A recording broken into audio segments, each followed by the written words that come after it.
시작. 그는 성령으로 잉태되어 동정녀 마리아에게 나시고 본디오 빌라도에게 고난을 받으사 십자가에 못 박혀 죽으시고. 아멘. 사람들을 가만히 보면은요, 두 종류로 나뉘는 것 같습니다. 하나님이 없다고 하는 사람, 하나님이 있다고 하는 사람, 그렇게 두 종류요. 하나님이 없다고 하는 사람들을 우리는 무신론자라고 그렇게 이야기하고요. 하나님이 있다라고 하는 사람들을 유신론자라고 합니다. 그리고 이 유신론과 무신론은요, 굉장히 많이 싸워왔습니다. 하나님이 있다, 하나님은 없다. 이 보통 무신론자들이 말하는 것은 이겁니다. 제일 대표적인 것이 뭐냐면, 야, 하나님이 있으면 보여줘봐. 하나님을 볼 수 없으니까 없는 것이고, 무엇보다 과학적으로 증명이 안 되잖아, 하나님이 있다는 게. 그래서 하나님은 없는 거야 라고 그들은 이야기합니다. 심지어 기독교인들 중에서도요, 가끔 어떤 사람들은 이게 맞는 말 같다라고 생각하는 사람들이 있어요. 그래서 기독교, 교회 다니는 사람들 중에서도 신은 어쩌면 인간이 상상 속에서 만든 것이고 기독교 문화의 산물로 나온 것이 신, 하나님이 아닌가라고 생각하는 사람들도 있습니다. 근데 우리가 좀 잘 생각해 봐야 되는 것이, 여러분 과학이라고 할 때, 또 과학적이라고 할 때 과학이 뭡니까? 눈에 보이고 손에 만져지고 실험을 통해서 증명이 되는 것이 과학이죠. 근데 여러분, 신의 존재는 눈에 보이지 않습니다. 손에 만져지지 않아요. 그래서 실험을 할 수 없고, 실험을 할 수가 없으니까 증명이 안 되고, 그래서 하나님의 존재, 신이 있다 없다는 과학으로 증명이 될 수 없는 성질의 것입니다. 이겁니다. 과학, 눈으로 보여야지 실험을 할 수 있는데 아예 실험조차 할 수 없으니까 하나님에 대한 문제는 과학이 다룰 수 없는 영역이라는 거죠. 이것이 과학을 무시하는 것이 아니라 신앙과 믿음의 문제는 과학을 초월해서 과학 위에 있는 것이다 라고 우리가 이해할 수 있고요. 그래서 이 무신론자 말처럼 과학으로 하나님이 없다라고 말할 수 없다는 것입니다. 그렇게 사람들은 과학적으로 하나님이 없잖아요 라고 이야기하기도 하고요. 또 어떤 사람들은 철학적으로 하나님이 없다라고 이야기합니다. 근데 그런 사람들의 주장을 잘 들어보면 이런 거예요. 아빠가 날 사랑한다고 하면서 게임기를 안 사주니까 아빠는 나를 사랑하지 않는 게 분명해. 이런 수준의 겁니다. 여러분, 아빠가 아이들이 원하는 선물을 사주지 않는다고 아빠가 아이들을 사랑하지 않는다라고 말할 수가 없는 것이죠.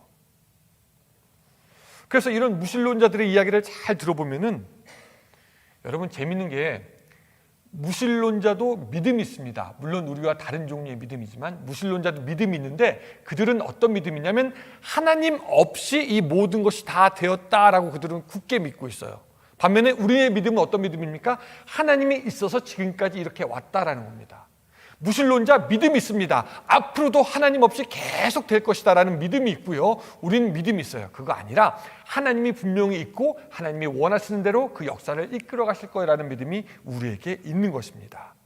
그래서 무신론자든지 유신론자든지 과학과는 상관없이 우리는 믿음의 체계를 갖고 있어요. 어떤 사람은 하나님이 없다라고 믿고 어떤 사람은 하나님이 있다라고 믿습니다. 그럼 여러분들은 어떠세요? 하나님이 있다고 믿으십니까? 좀 약한데. 하나님이 있다라고 믿으십니까? 아멘. 예, 믿어요. 근데 자, 오늘 왜 그 얘기를 하냐?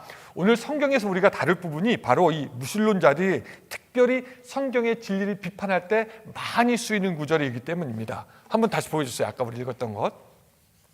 성령으로 잉태되어 동정녀 마리아에게 나셨다. 말씀드렸듯이 이 교회 안 다니는 사람들은, 아니 성령으로 잉태돼가지고 동정녀에서 나신 것이 가능하냐라고 얘기합니다. 동정녀는 처녀를 말하는 거예요. 남자를 알지 못하는. 목사님, 이런 것 때문에 저는 이 사도신경을 받아들일 수가 없습니다. 성경의 진리를 받아들일 수가 없습니다. 어떻게 처녀가 아이를 낳습니까? 이거 과학적인 것이 아니잖아요 라고 이야기를 합니다. 근데 이 문제는요, 우리가 과학적으로 증명할 수 없는 문제라는 것 여러분 알아야 됩니다. 마치 신이 있다 없다를 과학적으로 증명할 수 있다 없다? 없는 것처럼 이 우리들의 신앙의 고백을 과학적으로 증명할 수 없는 겁니다. 아예. 여러분, 지금의 과학은요, 성령의 존재에 대해서 아무 말을 할 수가 없습니다. 왜? 성령은 보이지도 않고 손으로 잡히는 것이 아니기 때문에 실험할 수도 없고 실험할 수도 없기 때문에 증명할 수도 없고, 그래서 성령은 과학이 실험해 볼 수 있는 영역이 아니다라는 거죠. 마치 이런 겁니다. 하루는 여러분들의 자녀가 엄마 생일이니까 맛있는 음식 해줘야지 하면서 부엌에서 막 3시간, 4시간 열심히 일해가지고 음식을 딱 만들어 왔어요. 자, 그럼 여러분들이 딱 먹습니다. 근데 먹기 전에 너 설탕 얼만큼 넣니? 너 간장은 얼만큼 넣니? 너 무슨 재료 썼니? 너 그리고 어떻게 요리했니? 몇 분 동안 몇 도로 했니? 그거 딱 들어보고 맛이 없겠다 그렇게 이야기합니까? 우리는 그렇지 않아요. 보통 엄마들이라면 젓가락으로 음식을 탁 떠가지고 막 딱 먹고 입에 넣고 그 음식의 단맛과 짠맛, 그 다음에 자녀의 사랑을 느껴보고 음미할 겁니다. 그리고 이것이 맛있다라고 얘기합니다. 뭐냐면은 여러분, 저울로 음식의 맛을 평가할 수 있다 없다? 저울로 평가할 수가 없어요. 음식의 맛은 손맛, 입맛, 만드는 사람의 정성, 먹는 사람의 마음에 달렸기 때문에 음식의 맛은 저울로 평가가 안 돼요. 마찬가지로 성령은 과학으로 평가가 되지 않는 것이다라는 겁니다. 성령은 과학적인 것이 아니라 초과학적인 것이기 때문이죠. 그래서 우리 보통 사람들은, 과학을 좋아하는 사람들은 성령으로 잉태하였다라는 말을 들으면 그 과학적인 프로세스가 완전히 중단이 됩니다.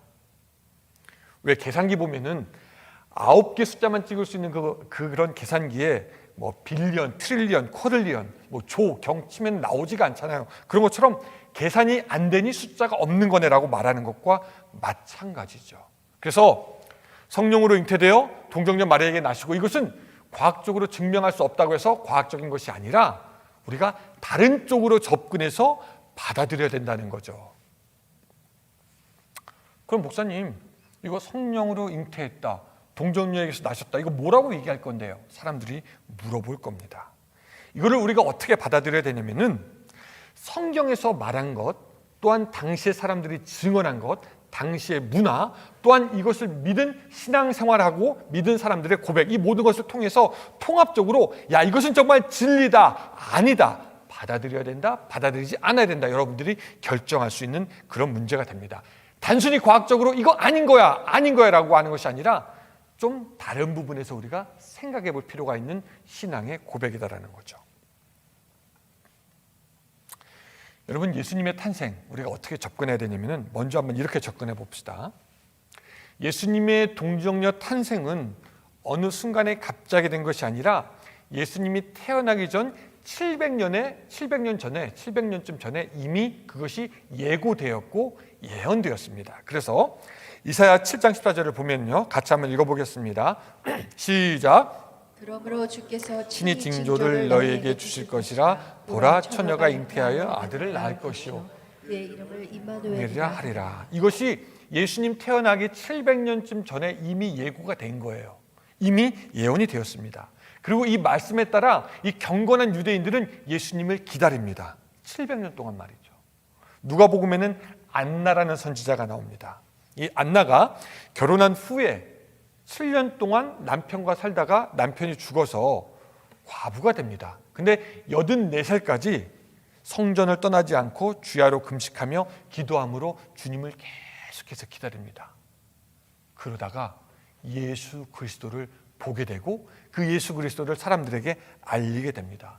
이 여인의 모습만 봐도 사람들이 얼마나 그 예수님을 고대하였는지, 갈망하였는지 우리가 알 수 있고, 또 그것을 갈라디아 4장 4절에서는 이렇게 얘기합니다. 같이 읽습니다. 시작. 때가 참에 하나님이 그 아들을 보내사 여자에게서 나게 하시고. 그래서 성령으로 잉태하였다, 동정녀에게서 났다라는 것은 사람이 상상 속에서 지어낸 어떤 사건이 아니라 예수님이 역사 안에서 어느 시점에 인간의 세계로, 인간의 몸으로, 인간들 사이에, 인간 속에 왔다라는 것을 우리에게 말해주는 것입니다. 그리고 예수님이 동정녀의 몸에서 태어났다라는 것은, 여러분, 이거는 예수님 당시의 사람들이 받아들인 내용이에요. 여러분, 그렇잖아요. 우리가 신문을 딱 봤습니다. 근데 신문을 딱 봤는데 누가 봐도 거짓말이에요. 그럼 그 신문 우리가 여러분 가꾸실 필요가 없습니다. 바로 던집니다. 왜냐하면 거짓말이니까. 근데 예수님 당시의 사람들이 모두 이것을 믿었어요. 동정녀 탄생을 믿었기 때문에 그것이 지금까지 내려오게 된 것이지, 만일 예수님과 동시에 살았던 사람들이 이 동정녀 탄생을 믿지 않았다면 이거 뭐야, 거짓말인데 이거 왜 여기가 있어 하면서 버렸을 겁니다. 이것은 뭐냐면은 이 예수님이 동정녀 몸에서 탄생했다는 것이 진정한 사실이고 역사 가운데 오셨던 하나님을 우리에게 알게 한다라는 것입니다. 그래서 우리는 그렇게 생각해야 돼요. 성령으로 잉태했다, 동정녀의 몸에서 탄생했다라는 것이 과학적으로 인정하지 못할 어떤 사건이 아니라 아주 오랜 기간 동안 하나님께서 미리 말씀하시고 하나님께서 진행해 왔던 그 구원의 한 가지의 방법이었고, 오랜 세월 기다려서 그 하나님의 구원이 시작된 놀라운 사건이라고 우리가 받아들일 수가 있는 것입니다. 여러분, 아직도 이것이 과학적인 것이 아니다라고 거부하지 않았으면 좋겠습니다. 과학 위에서 하나님이 계획하신 구원의 방법에 따라 이루어진 말씀이 바로 이 말씀이기 때문입니다. 이 동정녀 탄생을 통해서 우리가 또 알 수 있는 것은 뭐냐면 하나님이 우리를 사랑하신다라는 거예요. 여러분, 성령으로 잉태하시고 동정녀의 몸에서 탄생하셨다를 세 글자로 뭐라고 하죠?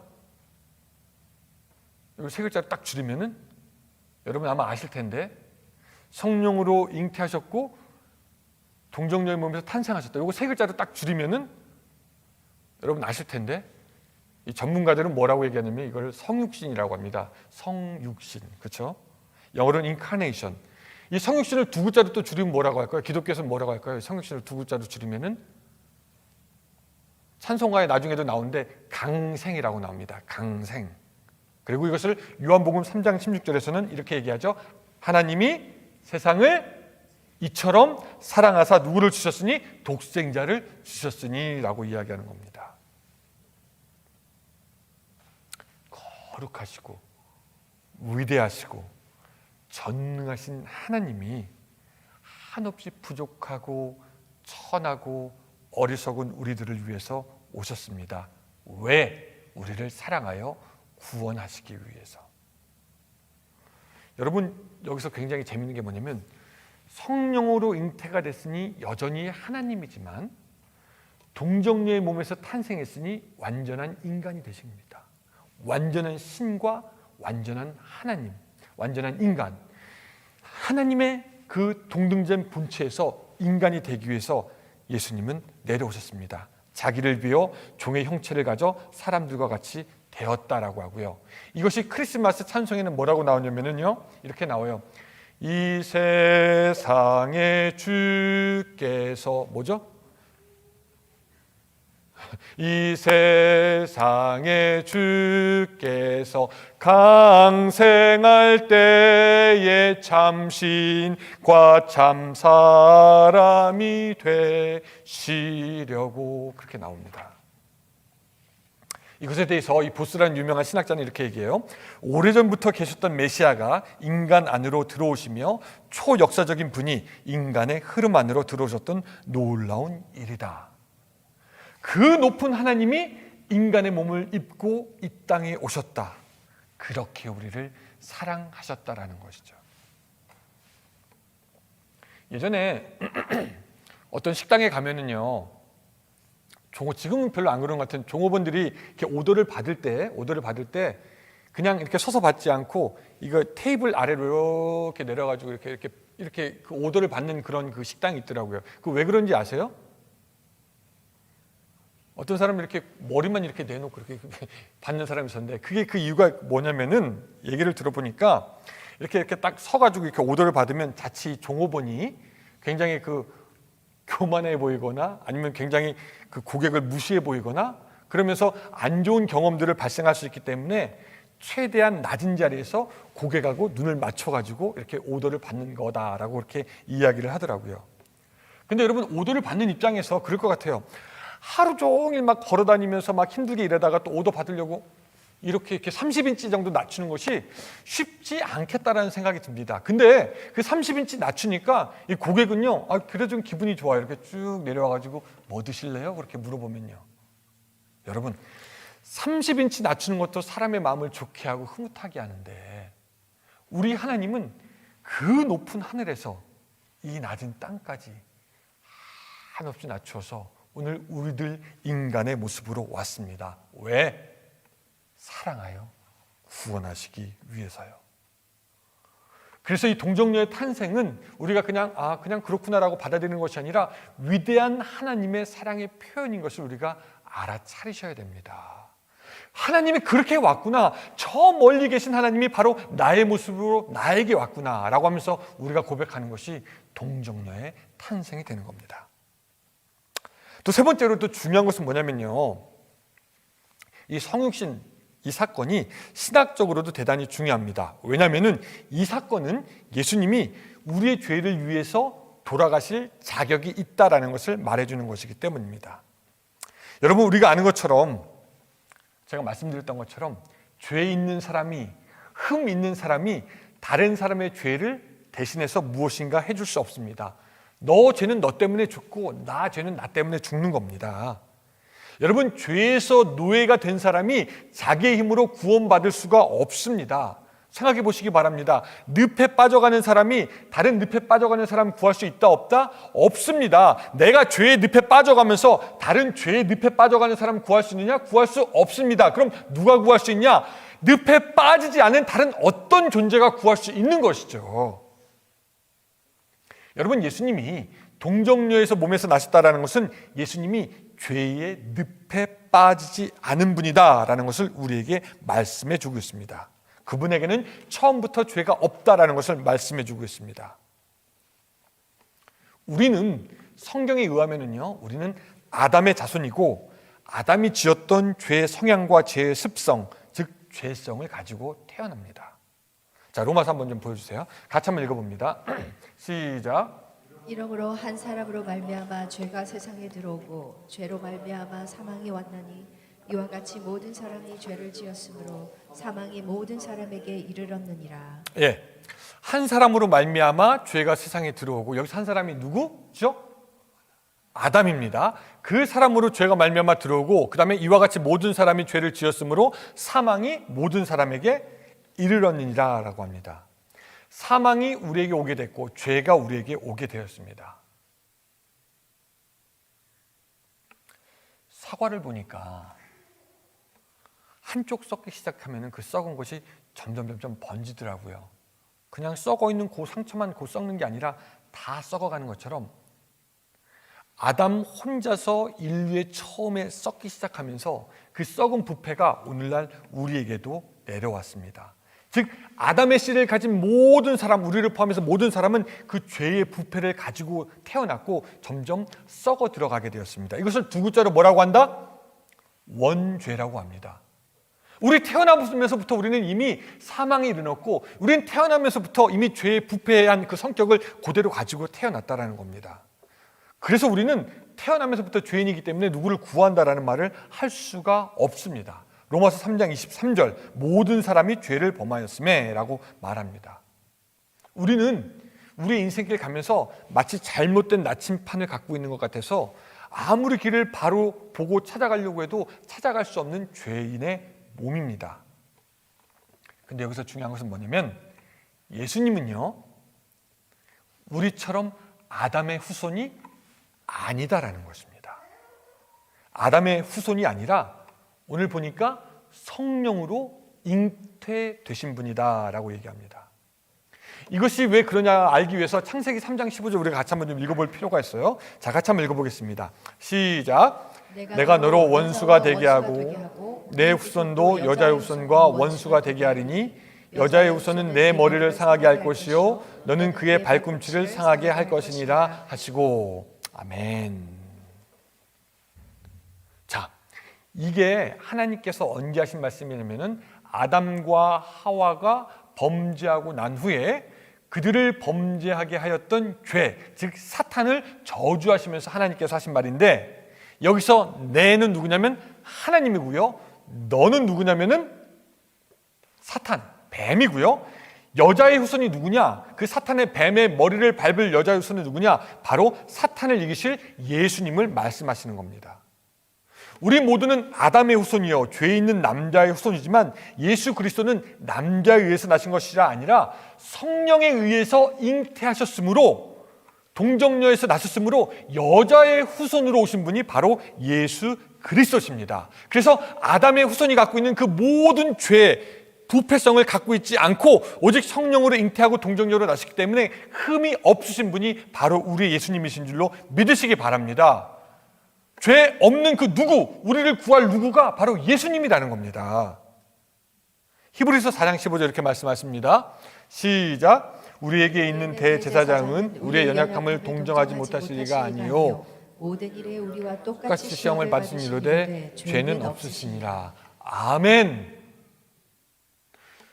다시 한번 이거 굉장히 중요한 개념이니까 정리할게요. 우리는 남자의 후손, 아담의 후손입니다.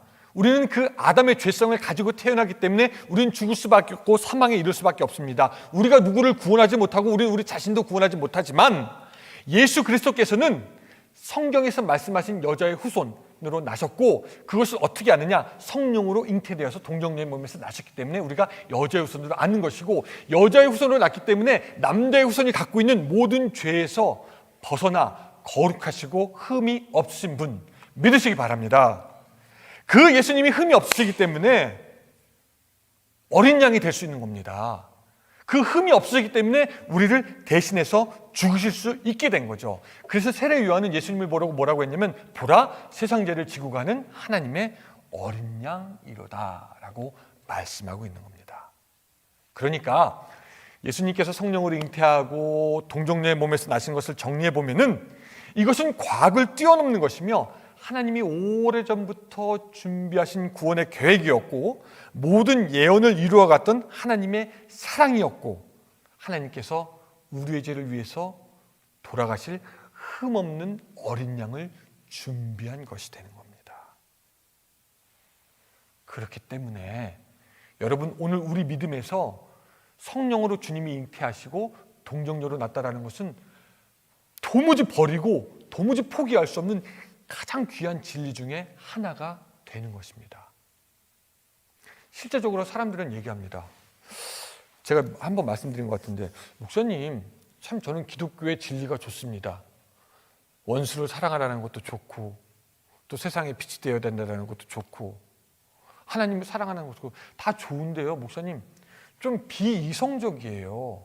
어떻게 성령으로 잉태되고 처녀가 아이를 낳습니까? 만약에 목사님 그것만 딱 빼버린다면, 비이성적인 것만 딱 빼버리면 지금 기독교의 진리는 어느 누구가 봐도 다 좋다고 할 거고, 어느 누가 봐도 다 용납하고 받아들일 겁니다. 이 기독교는 그것만 빼면 너무너무 좋겠습니다라고 이야기합니다. 그런데 우리는 그것을 절대로 뺄 수도 없고 빼서도 안 돼요. 왜? 하나님이 계획하신 구원의 방법이고, 아멘? 그것을 뺀다면 예수님께서 우리의 죄를 위해서 돌아가실 어린 양이 되지 않기 때문입니다. 그래서 너무너무 중요한 진리가 그겁니다. 예수님은 성령으로 잉태하셨고 동정녀 몸에서 났다. 오늘 사랑하는 여러분, 혹시 여러분들 아직까지도 이것이 이성적으로 이해가 안 돼가지고 고민되는 분이 있습니까?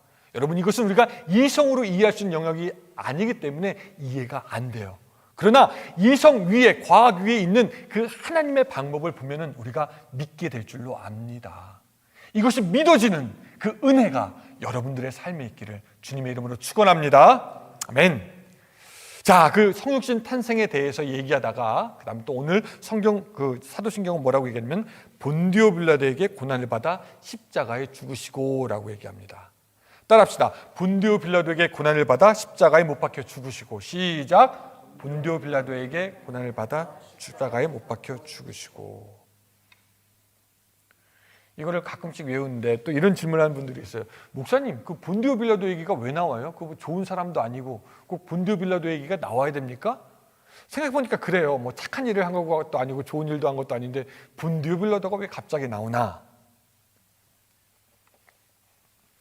근데 이 사도신경을 처음에 기도하면서 회의하면서 만들었던 사람들의 그 깊은 뜻이 이겁니다. 보니까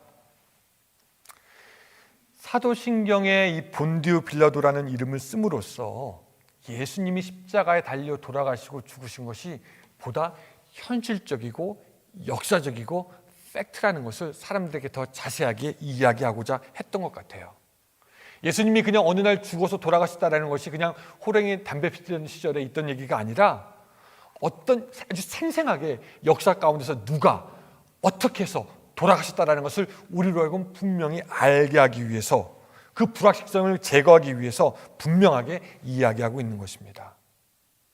그러니까 여러분, 우리가 기억할 것이 이 복음의 중심이 되는 십자가의 사건은 굉장히 구체적인 시간에, 구체적인 장소에서, 구체적인 사람에 의해서 일어난 역사적인 진실이고, 이것을 받아들이지 않을 이유가 없습니다. 받아들이지 않는다면 그것이 더 이상한 것이에요.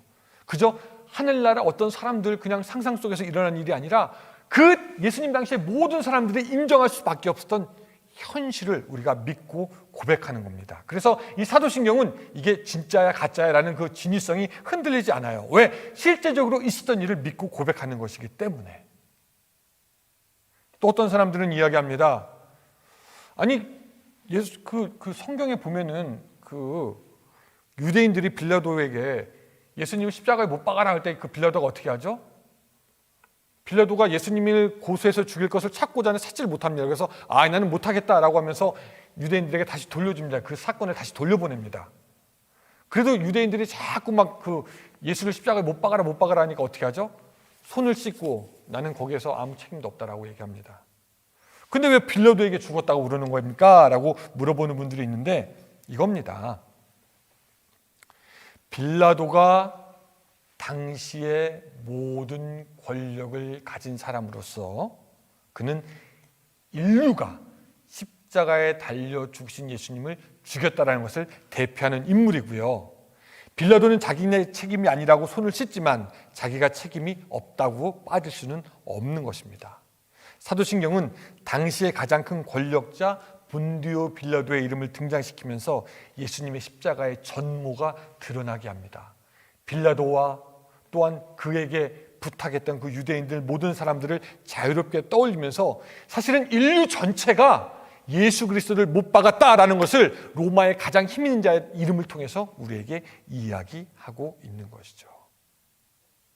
자, 그러면은 본디오 빌라도가 십자가에 못 박혀 죽으셨다, 이것을 믿음으로 고백하는 것이 어떤 의미가 있나 좀 우리가 살펴볼 필요가 있습니다.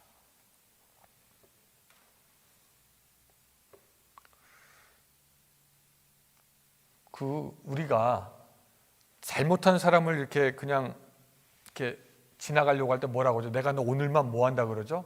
누가 잘못했어요.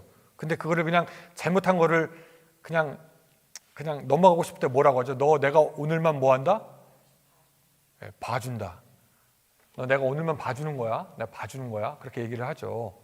그렇죠? 근데 여러분, 하나님이 우리를 봐주십니까? 안 봐주십니까? 하나님이 우리를 봐주세요? 안 봐주세요? 저는 안 봐주시는 것 같아요. 왜냐면은 여러분, 상식적으로 한번 생각해 봅시다. 아담과 하와가 그 에덴 동산에서 죄를 짓고 쫓겨나게 되는데 여러분들이 하나님 같으면은 세컨 찬스를 주지 않으시겠어요? 뭐 그럴 수도 있지. 한 번 더 기회를 더 주지. 그렇지 않겠습니까? 우리 자애로운 여러분들께서는. 근데 하나님 이거 봐주세요? 안 봐주세요? 봐주지? 않잖아요. 다 아시잖아요. 안 봐주시잖아요. 하나님은 안 봐주셔요. 그 안 봐주시는 하나님의 속성을 우리가 뭐라고 얘기하냐면 정의로운 하나님이시라고 합니다. 잘못한 것은 그거에 대한 책임을 묻는 하나님. 그래서 우리는 우리의 죄에 대해서 우리가 책임을 져야 되고 그 책임은 사망입니다. 그런데 그 긍휼이 풍부하신 우리의 하나님은 우리의 죄가 워낙 크기 때문에 우리가 그 죄를 감당할 수 없음을 알고 예수 그리스도께서 우리의 죄를 대신하여 지시게 하십니다. 그래서 예수님은 우리의 죄값을 치르기 위해서 찔리고 상하고 십자가에 달려 돌아가십니다. 이 모든 것이 인간으로서는 견디기 힘든 고통이지만 예수님은 우리의 죄를 사해 주시기 위해서 십자가에 달려 죽으십니다. 그 죽으심을 가만 보면요, 참 너무 뭐라고 할까? 너무 가슴이 아파요. 예수님께서 십자가에 달리실 때 이 마태복음에 보니까 이 처형장에 있던 그 어떤 사람이 예수님에게 그 포도주에 쓸개즙을 타서 쓸개를 타가지고 예수님께 이렇게 마시라고 합니다. 이 포도주에 쓸개를 타는 것은 진통제 혹은 마취제 역할을 하는 것이라서 그 십자가의 고통을 줄여주는 효과가 있다고 합니다. 근데 성경에 보니까 예수님이 그것을 마시고 다시 드시지 아니하십니다. 왜? 예수님은 거기에 무엇이 들어있고 그것이 어떤 용도인지 알았기 때문이죠.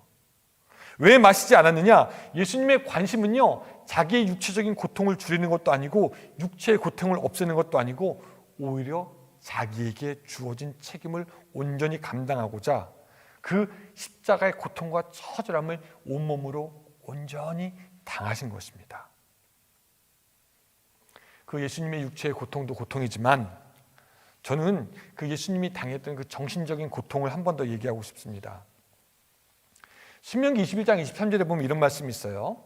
나무에 달린 자는 하나님께 저주를 받았습니다. 그래서 이 신명기의 말씀은 이런 거예요. 백성이 죄를 범하거든 나무에 달라고 합니다. 그래서 모든 사람들이 그것을 보고 나는 죄를 지으면 안 되겠다라고 하면서 나무에 달린 자는 저주를 받은 것이다 라고 이야기합니다. 그러니까 이 유대인들은 예수님이 나무에 달렸을 때 뭐라고 생각했을까요? 저 사람은 저주를 받았다. 누구로부터? 하나님으로부터 저주를 받았다라고 생각합니다. 근데 그것이 여러분 예수님께는 너무나 큰 고통입니다. 여러분 예수님이 평소에 예수님과 하나님의 사이가 어떻다고 얘기했습니까? 아버지와 나는 하나이다. 아버지가 하는 모든 일을 아들이 안다. 그리고 하나님도 그렇게 예수님을 기뻐하셨습니다. 그래서 예수님이 세례 받고 나신 후에 내 사랑하는 자요, 내 기뻐하는 자다라고 했어요. 자, 그렇게 됐으면 예수님과 하나님의 사이가 어떻습니까? 더 이상 뗄래야 떨어질 수 없는 그런 사이이고 모든 사람이 예수님은 그런 분이다 라고 알고 있는데 어느 날 그 예수님이 십자가에 달려 돌아갑니다. 그럼 사람들은 어떻게 생각해요? 저 사람 뭐야? 그때까지 자기가 항상 하나님과 함께 있다, 하나님이 자기 아버지라고 했던 사람이 정작 아버지에게 저주받은 모습을 보게 되는 것이죠. 그것을 아는 예수님이 얼마나 그랬겠습니까? 나는 계속 아버지랑 하나다라고 했는데 정작 저주받은 자가 되어서 십자가에 달렸다. 사실 예수님은요, 당신의 육체적인 고통이 이렇다 저렇다 말씀하지 않으셨습니다. 그러나 그 수치와 모욕 속에서 예수님은 마지막 돌아가시기 전에 엘리 엘리 라마 사박단이라고 하면서 나 아픕니다가 아니라 하나님, 나의 하나님 어찌하여 나를 버리셨나이까. 그 예수님께서 십자가에 못 박혀 돌아가신다는 것을 고백한다라는 것은 아무 흠도 없으신 분이 나를 위해서 십자가에 달려 돌아가신 것이고 그 예수님의 고난 때문에 내가 온전해졌고 죄가 없게 되었고 하나님 앞에 의롭게 되었다라고 믿고 선언하게 되는 것이고 그 예수님의 고난을 믿는 자는 우리 이사야서 53장 4절 5절의 말씀을 믿는 겁니다. 한번 보여주시기 바랍니다. 같이 읽습니다. 시작. 그는 실로 우리의 질고를 지고 우리의 슬픔을 당하였거늘 우리는 생각하기를 그는 징벌을 받아 하나님께 맞으며 고난을 당한다 하였노라. 그가 찔림은 우리의 허물 때문이요 그가 상함은 우리의 죄악일 때문이라. 그가 징계를 받음으로 우리는 평화를 누리고 그가 채찍에 맞음으로 우리는 나음을 얻었도다. 여러분, 이 성경의 말씀을 받아들여서 십자가에 달려 돌아가신 그 예수님 때문에 내가 하나님의 자녀가 되었고 거룩한 백성이 되었다 믿을 수 있는 여러분들이 되시기를 주님의 이름으로 축원합니다.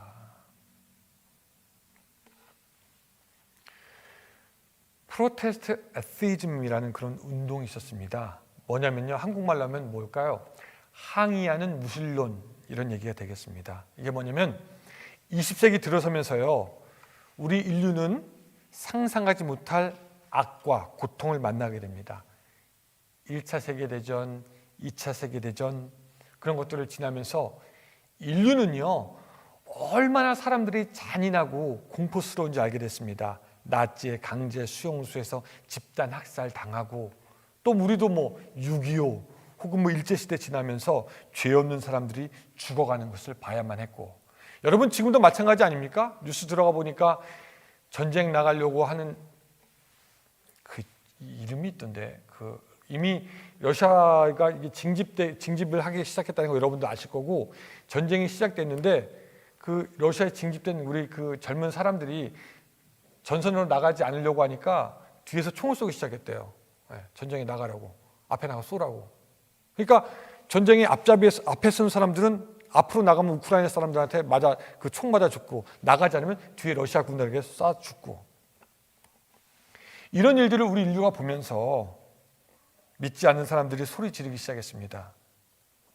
이런 고난이 벌어지는 가운데 신은 무엇을 하고 있는가? 신이 있다면은 이런 일들이 일어날 수가 있는가?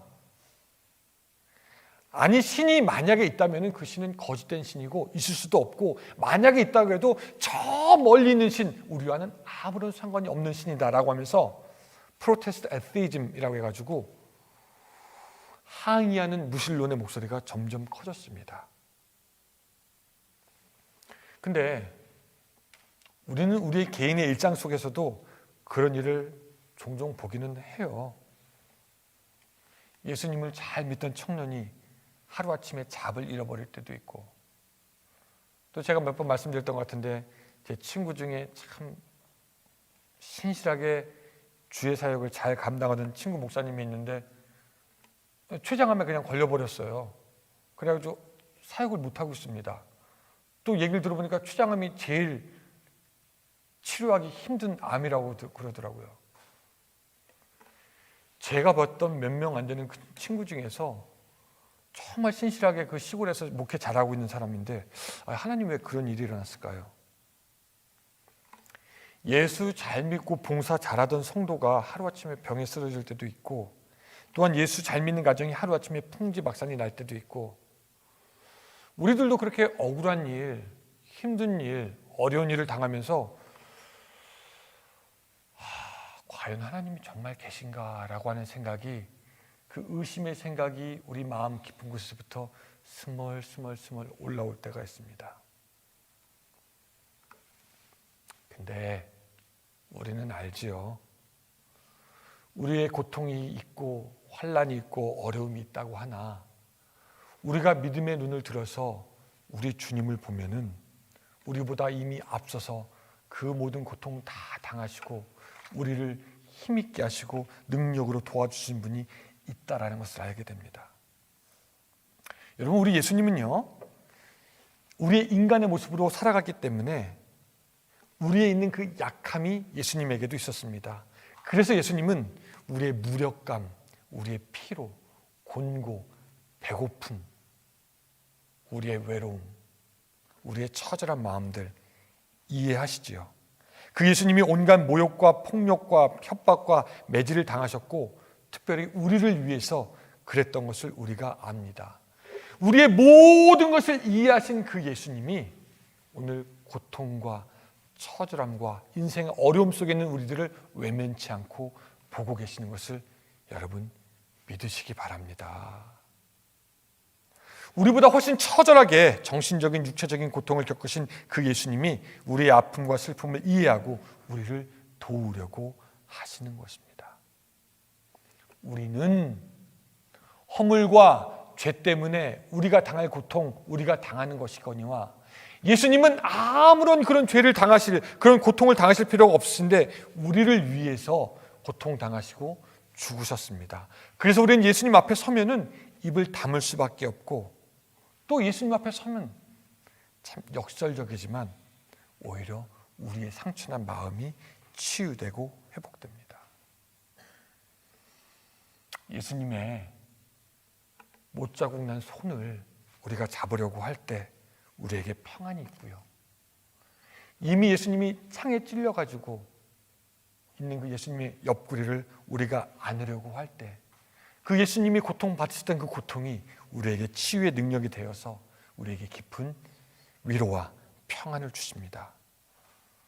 깊은 상처와 고통을 겪으신 예수님께 가까이 가면 갈수록 우리의 모든 근심과 걱정, 우리의 고난 가운데 우리가 나음을 얻고 회복을 얻게 되는 것입니다.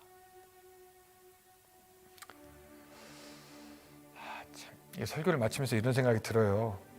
그냥 이 말 못하는 그 제가 이 세치의 혀를 가지고 아무리 설명하고 아무리 설명을 하고 설교를 해도 그 성령으로 잉태하시고 동정녀의 몸으로 나시고 우리를 위해서 죽으신 그 예수님, 그 사랑을 다 표현하고 다 설명드릴 수 없겠다. 그냥 일부만 잠깐 얘기 드릴 수 있겠다. 이거 너무너무 부족한 것이다 라는 그런 저 자신의 한계가 생각이 납니다. 근데 그럼에도 불구하고요, 우리는 예수님을 믿기로 결심할 수 있습니다. 이때까지 믿지 못했어요. 목사님 어떻게 동정녀의 몸에서 나 이거 믿지 못했지만, 그래도 성경에서 어떤 사람이 그랬던 것처럼 주여 나의 믿음 없는 것을 도와주시옵소서라고 말하면서 이제 나는 좀 믿기 원합니다라고 하면서 우리의 마음의 문을 열 수가 있습니다. 머리로는 이해가 되지 않지만 믿음으로 이해가 되는 그 세계, 여러분 그 세계로 여러분을 초청합니다. 아직 예수님을 우리가 신앙 고백한 대로 믿지 않았다면 여러분들 신앙 고백한 대로 믿으시고 그 믿음으로 말미암아 하나님의 놀라운 사랑이 있을 뿐만 아니라 여러분들의 삶의 모든 여정 끝에 결국 하나님께 갈 수 있는 오늘 여러분들의 삶이 되시기를 주님의 이름으로 축원합니다. 우리 시간에 같이 한번 찬송가 한번 합시다.